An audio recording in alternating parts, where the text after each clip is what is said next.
Sa ibang balita, mas prioridad ngayon ni Pangulong Aquino ang kalagayan ng ating mga kababayan na naipit sa kaguluhan sa bansang Syria.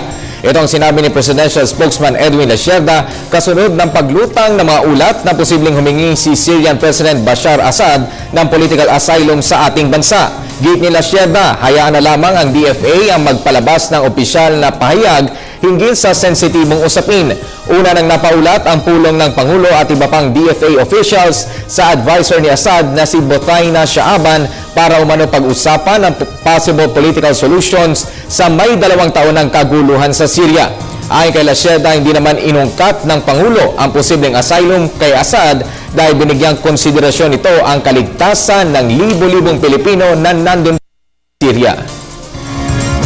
We have not ventured into that primarily for one thing. We have several thousand OFWs there. Our priority right now is to ensure the safety of our Filipino citizens in Syria.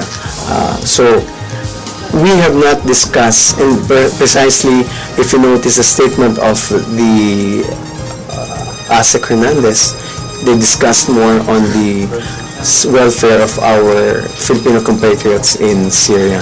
As to the political position, what's our political position? We have not discussed that with DFA. And in fact, DFA has been focused on the welfare of our Filipino citizens in Syria.